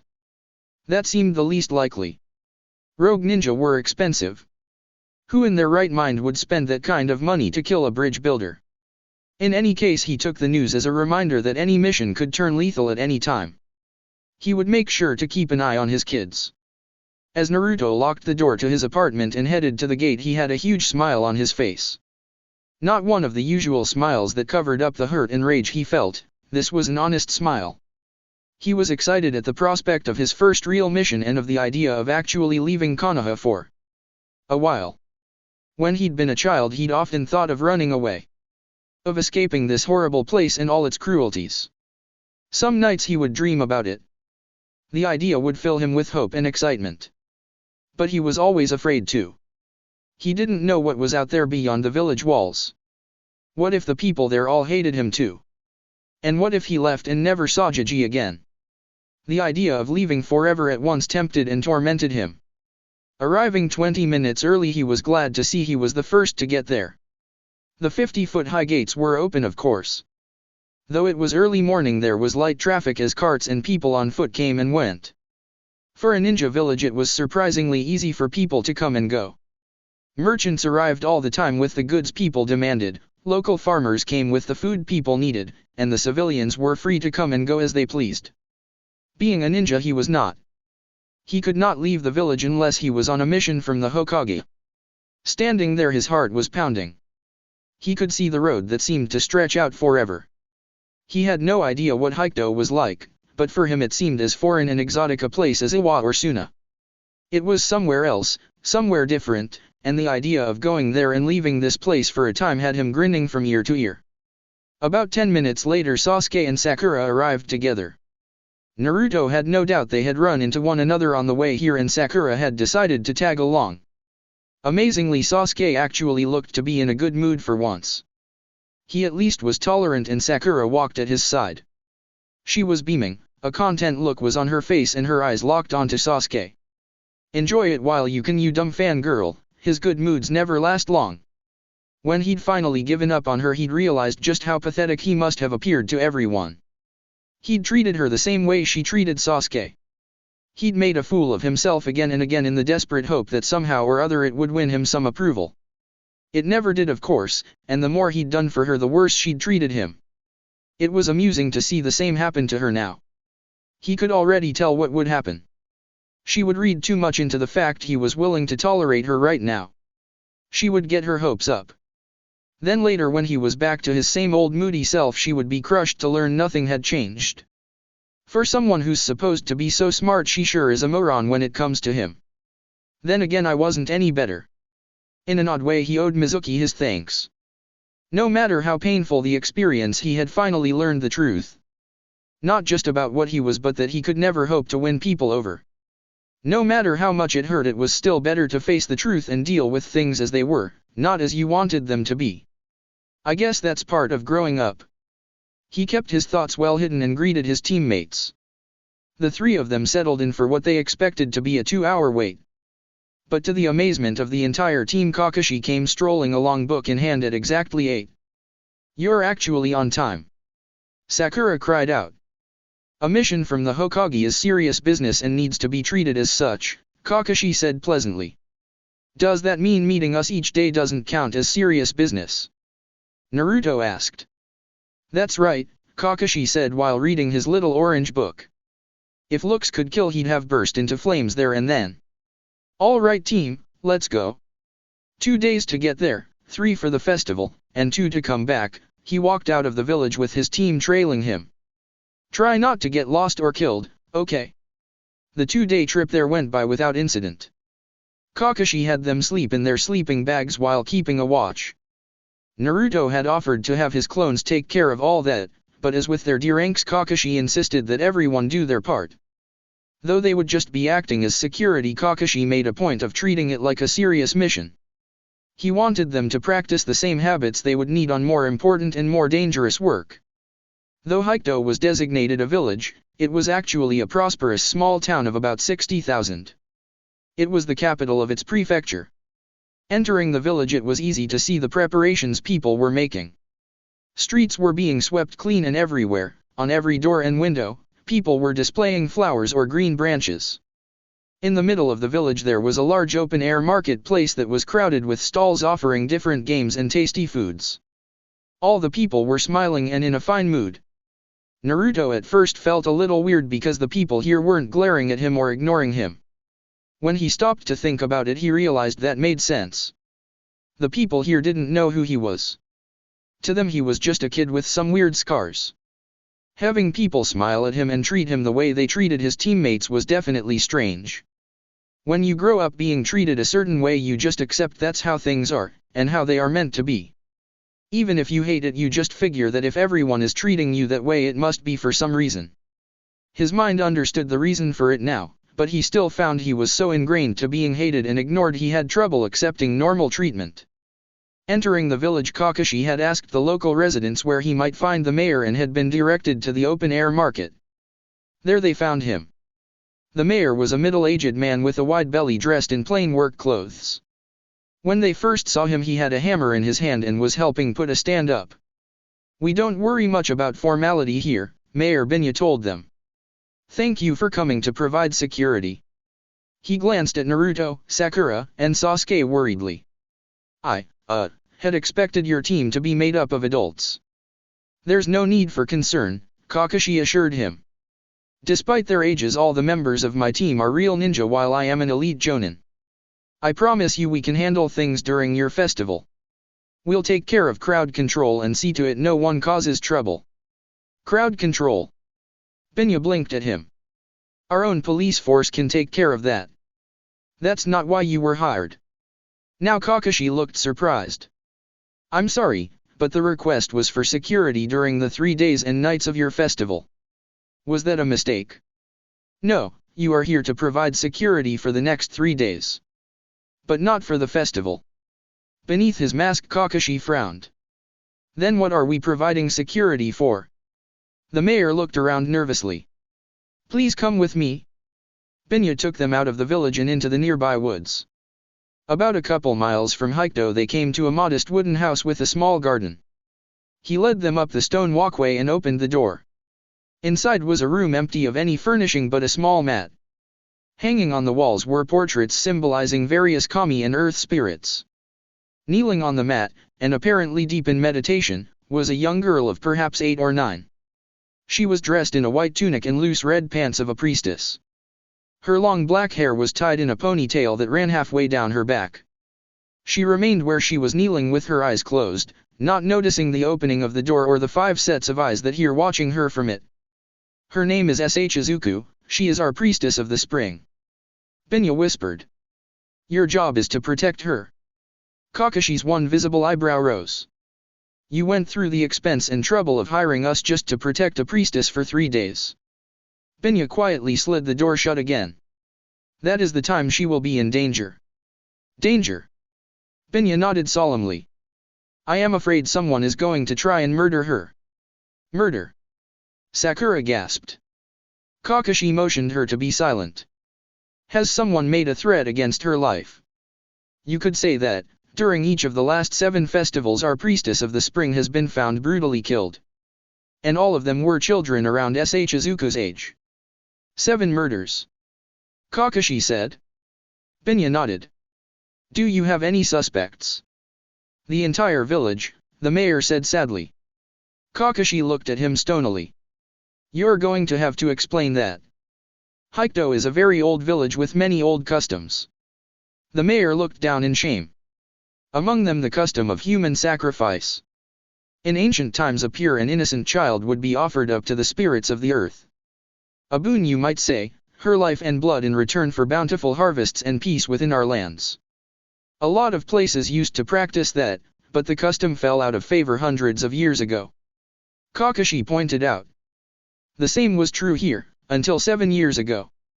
The land had suffered 4 years of bad crops. Drought, flood, hail, early frost, one natural disaster after another was slowly ruining the local farms and farmers. Then 7 years ago during the festival of spring renewal our priestess went missing. Each year one girl is selected to act as our priestess of the spring. She is brought here to live separate from her family for that time and to devote herself to prayer and meditation. She performs the ritual ceremonies of the festival and then is returned to her family and a new priestess is chosen. But 7 years ago our priestess disappeared on the 2nd night of the festival. He shook his head sadly. She was eventually found in the woods with her throat cut. Let me guess, Kakashi said coldly. You had a bountiful harvest that fall? Twitching the mayor nodded. No one knows who is responsible, or how many people are involved. The people here don't talk about it. So basically it's one vast conspiracy. Kakashi asked. More or less, Binya admitted. I can't believe people can still be that barbaric in this day and age. Sasuke said. Not everyone feels that way. Binya said. Most people here are disgusted by the murders, but it's impossible to tell who feels differently. Last year I had my entire police force guarding this place around the clock. But the priestess was still found dead, poisoned. It was impossible to tell when it was done or if it was done with the aid of people on the police force. But it was a possibility. So you suspect some of your police are part of the conspiracy? Kakashi asked. That's right, Binya said. That's why I decided to send for you. Only people from outside the village can be trusted to really protect her. The custom is that the sacrifice must be made during the time of the festival. Once it's over she will no longer be the priestess and so be safe. In that case why don't we just take her away somewhere for the next 3 days? Kakashi offered. But the mayor shook his head. The priestess has to be the one to begin and conclude the festival and perform other ceremonies during it. If she isn't here the festival can't take place and the entire village would erupt. She's a Jinchuriki, Naruto said quietly. Kakashi looked at him nervously. What? Binya asked. Naruto glared at him furiously and the Mayo took a couple steps away from the boy. I said she's a Jinchuriki, she's a human sacrifice made for the good of this village, Naruto answered clearly. You people don't give a damn whether she lives or dies so long as the village prospers, right? Naruto. Kakashi said cautiously. Well, she's not going to die. I'll protect her and make sure she lives. That's a promise. Sasuke and Sakura both looked on, surprised by his intensity. It was almost as though he felt a personal connection to her for some reason. Kakashi slowly nodded his head. While Naruto is a bit more emotional about it than I would like, I agree. We will protect her with our lives. Chapter 7, Priestess of the Spring. The air was filled with the sweet scent of flowers and the mouth-watering aroma of meat cooking over an open flame. All around them the crowd was smiling and cheering. Little children sat on their parents' shoulders looking on at the procession. The grown-ups were dressed in their best yukatas, making them as colorful as the parade. They were in bright colors, greens, and purples and reds and yellows and of course orange. Everyone looked so happy, they were all cheering and clapping their hands as their priestess of the spring slowly walked past.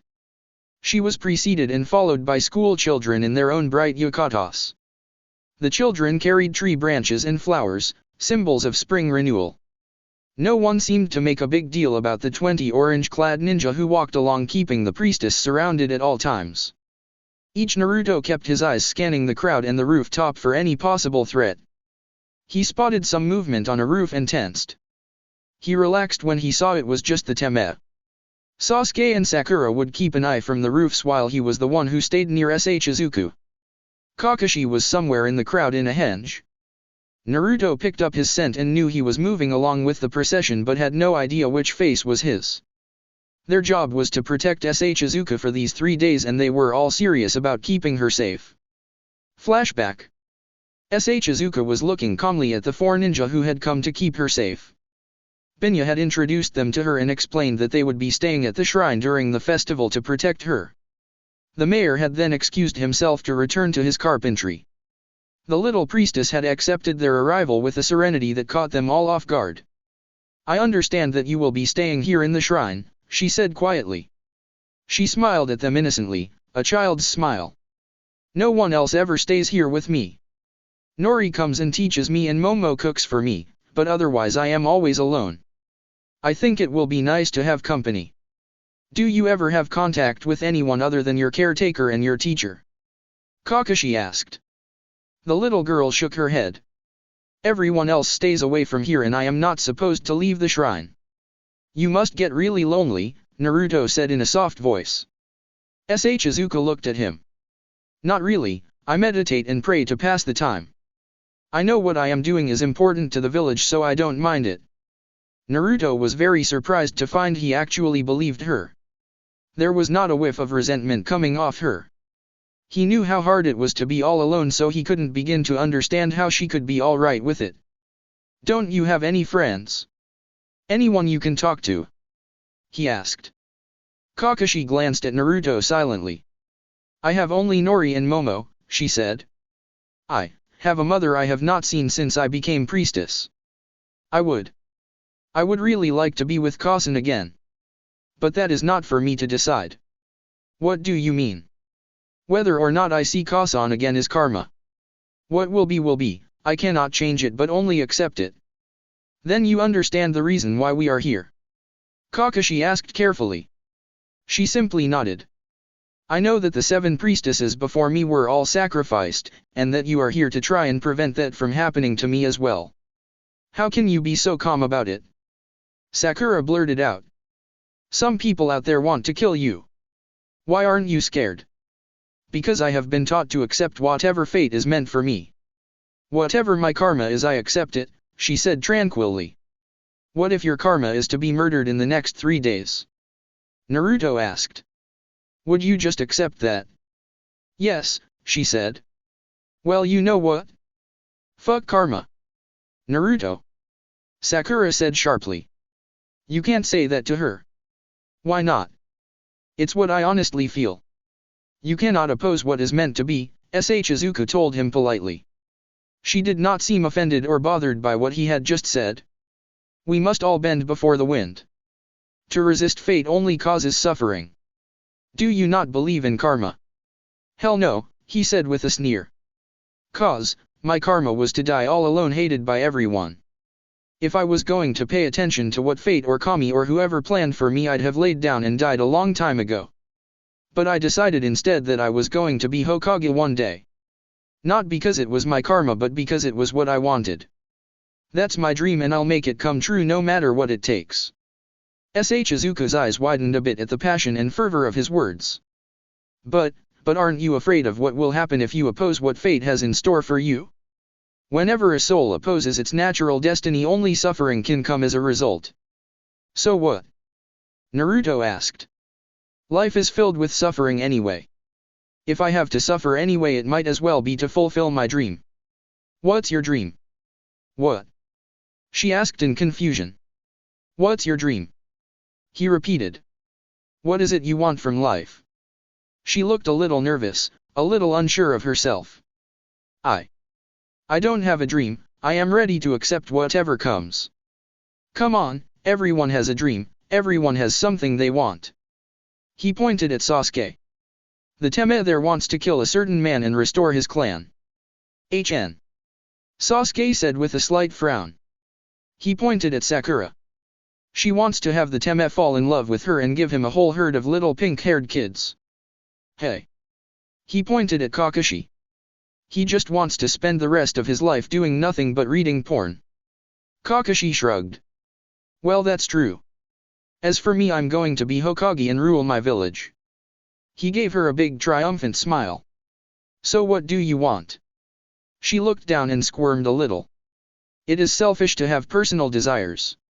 Maybe, I guess, but everyone has them. Isn't there something you want? She was silent for a while. I want to be with Mama again, she said in a small voice. I just want to be with Mama again. Naruto nodded. That's a good dream. If that's what you want, you have to be willing to fight for it. He stepped forward and she felt him press something into her hand. It was cold and hard. When she saw what it was, she dropped it and stepped back in horror. The kunai fell to the wooden floor with a small clang. I am a priestess. I cannot carry a weapon. I am sworn to harm no living thing. Even if they want to harm you. He picked it up off the floor and held it out to her. If you really want to be with your mother again, if that's your dream, you have to be willing to fight for it. Naruto, she's a priestess, she's not like us. Sakura pointed out. It's our job to protect because we're the ninja, we're the ones who have been taught to fight. I know that, Sakura-chan, and I don't plan on any danger getting anywhere near her. But just in case, she should be willing to protect herself if it comes down to that. Naruto continued to hold the kunai out to her. Dreams don't come true just because you wish for them, you have to fight to make them real. Naruto actually brings up a valid point, Kakashi said. While we will do everything in our power to protect you and keep you safe, it would still be a good idea to be armed. I cannot do violence to any living thing, she said firmly. Then use it to make them think twice. Naruto said. If it comes to it, pull it out and shout for help. Maybe just seeing you're armed will buy you a few seconds. You can at least do that, right? She thought of it. I suppose I could. But to even carry a weapon. It's only for 3 days, Naruto said warmly and slipped the kunai into a wide pocket on her trousers. I'm sure Kami or fate or whatever will forgive you. I suppose, she said, but continued to look troubled. Walking along the parade route, the original Naruto was the one closest to her. If anything happened, he wanted to be at her side, ready to act. As they walked, Izuka looked up at him. She was about 6 inches shorter than he was. Naruto, why do you care so much? Huh? The girl smiled at his obvious confusion. I am just curious why you care so much. Your sensei and your teammates want to protect me, but while they are very sincere in their efforts, I can tell it is a mission for them. They will protect me because it is their job. If their job were to kill me, they would try and do it just as well, right? That is how ninja are, I believe. Naruto rubbed the back of his head in discomfort. Well, if it was the mission we would sort of have to. We have to obey the orders of the Hokage and you usually don't get to pick and choose which missions you're assigned. We're not supposed to ever let things be personal. But you do, she said softly. You really care about protecting me in a way the others don't. Why is that? It's because I understand your situation, he told her. I know what it's like to be a living sacrifice for a village and have them not even care. He looked at the cheering crowd. They acknowledge you, they cheer for you, but how many of them would be sorry if you were to die so long as the village had a nice harvest? Sure, they care about that, but do any of them care about you and what you have to sacrifice for their sakes? Not damn likely. But aren't ninja expected to lay down their lives for their village? People don't appreciate that. Naruto shook his head. I'm not talking about being a ninja. People respect ninja where I come from and the ones who die in service to the village have their names carved into a memorial, they are remembered. But I chose to become a ninja, and never chose to be a sacrifice. What do you mean? She asked. How are you a sacrifice? Knowing he'd said too much he quickly smiled and shook his head. Ah, never mind, forget I said that. The point is I understand what it's like to be where you are now and I want to protect you. I want you to live and have your dream. I want you to get to be with your Kasan, and I'll make sure it happens. That's a promise and I never break a promise, that's my ninja way. Looking up at him Shizuka smiled warmly. Karma will decide if that happens, but thank you for trying to protect me. She placed a hand on his arm. I'm an only child and my father died when I was very young. I always wanted to have an older brother who would protect me and watch out for me. If I'd had one I would want him to be just like you Naruto. Really? For someone who had spent his whole life abused and unwanted hearing that meant a lot to him. Really, she said. Would it be alright if I called you Onisan while you are here? Even if it's just for the festival I would like to pretend I have an older brother. Sure. He said in genuine happiness. It was strange how such a small thing could mean so much to him. Then please take care of me Nisan. I will, he said solemnly and placed a gentle hand over hers. I'll keep you safe no matter what. Chapter 8, An Ordinary Village. That first day went really well. There was no sign of trouble. Shizuka performed the opening ceremony to a loud chorus of cheers. She then performed a few other ceremonies before returning to the shrine with Naruto and Kakashi. I want you two to remain here at the festival for the rest of the day and enjoy yourselves, Kakashi said. You mean it, sensei? Sakura said excitedly. What about the mission? Sasuke asked. How can it be alright for us to waste time when there's a job to do? This is part of your mission, Kakashi said. Go through the festival and see if there's anything unusual going on. See if there are any unusual characters about. You mean besides us? Sasuke asked dryly. Oh come on Sasuke-kun, it's a reconnaissance mission. She put her arm through his. And we can pretend it's a date. Before Sasuke could freeze her solid with just a few words Kakashi cut him off. That's a fine idea. You two pretend to be a couple enjoying the festival. Don't return to the shrine until it ends. Kakashi chuckled as he fled. I really wish he would be more serious about things. Sasuke thought. He turned to see Sakura still holding on to him, her eyes somehow filling most of her face. Don't get any weird ideas Sakura, I'm only doing this because it's part of the mission. I understand Sasuke-kun, she said. Cha. My very first date with Sasuke-kun. Just wait until I tell Ino Pig, she'll be so jealous. Kakashi caught up to Shizuka and Naruto who were surrounded by a wide circle of 20 clones. As usual he had his little orange book out and was reading it. What kind of book is that? Shizuka asked. Kakashi looked up from his reading material. What kind of book is that?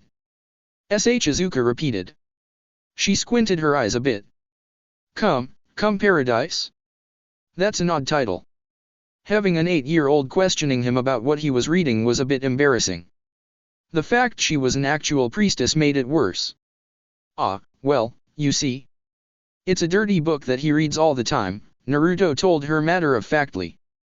Kakashi's just a huge perv. Thanks Naruto, Kakashi said wryly. What? You aren't you? Izuka shook her head sadly. Shouldn't a teacher set a good example for his students, Kakashi-san? It really isn't good to immerse yourself in impure thoughts, that can lead to immoral behavior, as well as hairy palms and blindness. Hey, Naruto said. Is that how come you only have one eye? Kakashi's sweat dropped and put his book away. I'm really losing a lot of face here. Here you go kids, enjoy. The vendor handed each of them an ice cream cone. Arigato. The little blonde girl said. Thank you, an unhappy dark-haired boy said. They both had henges on to appear like ordinary children. A place of this size there was no way people would know everyone. They walked away from the vendor and along the crowded street. It was sunset now and the crowds were a little sparser, many people had gone off to eat or rest. After the sun went down there would be music as various bands would begin to play and couple would dance to the music. This has got to be the all-time best mission ever, Sakura said. In one hand she had her ice cream and in the other she had Sasuke's arm. And if that wasn't perfect enough they were in the middle of a festival. How could anything ever top this? Sasuke looked at her and at her hand on his arm. Though he didn't really like the closeness he let it be since the alternative was to have her weeping and miserable. That would draw attention, at least this way they just looked like a couple kids enjoying themselves. Just so long as you don't forget this is a mission, Sakura. Oh, I haven't forgotten, Sasuke-kun, but I haven't seen anything even a little suspicious. Have you? No. She giggled a little. You sound disappointed. This is our first real mission, Sakura, he told her sternly. Our first chance to do something with our skills. I want to succeed, and succeed brilliantly. There's no way to do that if we can't even find the enemy. But what if there's no enemy? She asked. Or what the enemy gave up as soon as they saw their target being protected by ninja. I mean, look around, these are just normal people. I'm sure most of them had nothing to do with the murders. There were probably just a few sickos among them. So long as we keep our eyes open I'm sure Izuka will be safe. Sasuke did look at the people around them. Children and parents, grandparents, and young couples walked past oblivious and happy. These people weren't any different from the civilians back home. They wouldn't be any sort of threat to real ninja. I guess that's possible. Yeah. Which means you can take me dancing. Dancing? Sakura laughed and hugged his arm. It's part of the mission, right, Sasuke-kun? He let out a defeated grunt. Worst mission ever. That night Kakashi, Naruto, and Izuka had dinner bought at the various stalls by Kakashi. The food already in the shrine's small back kitchen had been unceremoniously thrown away. Since the last victim had been poisoned, the possibility that the food could already have been doctored had to be considered. I wish we had ramen, Naruto complained as he had some fried squid. Ramen isn't very good for you, Nisan, Izuka said primly. I mostly eat rice with some fish and vegetables. Naruto made a face. I hate vegetables. You should still eat them, they are good for you. She looked at Kakashi. Tomorrow could we get some vegetables to eat too? Kakashi nodded. Sure, that's no problem at all. I've actually been trying to get him to eat more than just ramen myself. He comes by my apartment sometimes with bags filled with green stuff, Naruto shivered. They're good for you, Nisan. But I hate them. Kakashi ate his dinner quietly and listened to the byplay between them. Following dinner a couple of Naruto's clones cleaned up as Izuka began her evening prayers. Naruto, come and take a walk with me for a bit, there's something we need to discuss. Outside the shrine the two of them strolled along. Naruto had already set 20 of his clones to act as guards and hidden them in the nearby trees and shrubs. Even while he and his sensei were off talking she remained under protection. So what's going on, sensei? Naruto, Kakashi said in a low voice. I think you're getting a little too involved with our client. Huh? What do you mean? A ninja's first and only true loyalty should be to his village, Naruto, Kakashi said quietly. While on a mission we are loyal to our client. We will do everything in our power to protect our client, even lay down our lives. But when the mission is over we return to our village. For people like us, Naruto, it's very dangerous to make attachments outside the village. We care about our village and about our comrades, but we can't care too much for the people we are sent out to protect. Naruto came to a halt and looked up at him. Why not? Shizuku is a really good person and I like her. Except for Jiji, she's been nicer to me than anyone I've ever known. I agree that she's a very nice person, Naruto, and that she is very kind to you. Nevertheless, you can't afford to care too much. How come? Naruto demanded. None of us can know what the future holds, Naruto, Kakashi told him. Someone we protect today could be a target tomorrow. Seeing a look of outrage, Kakashi waved his hand signaling him to relax. Not that I expect there's any chance of that in this situation, but it's not a good idea to get into the habit of becoming really close to people outside the village. A ninja should never have divided loyalties. He should always know exactly where his loyalties lie. I know who I'm loyal to, Naruto said. I'm loyal to the old man. And what would you do if the Hokage ordered you to come back here one day and assassinate her? The old man would never do something like that. But what if he did? Kakashi asked. Killing people, even innocent people, is a regular part of a ninja's life. As a leaf ninja, you must be ready at any time to carry out any mission given to you, even one that involves people you already know. As a matter of fact, you might get the mission because you know them and can get closer to them more easily. So if the Hokage were to order you to kill her someday, what would you do? Naruto crossed his arms over his chest and glared up defiantly. He did not answer. That's about what I thought, Kakashi said. It's fine for now, like I said, I can't imagine the scenario where anything like this would ever happen. But remember what I told you for the future. Don't care about anyone outside the village, got it? Don't care too much. You'll meet a lot of people during your career and the connections you make can be very valuable to you. Making friends with your clients is just fine, as long as you understand your loyalty belongs only to the village. So I should be ready to betray any friends I make who aren't from Konoha. That's a rather harsh way of putting it, Naruto. But that's what you mean, right? Kakashi nodded.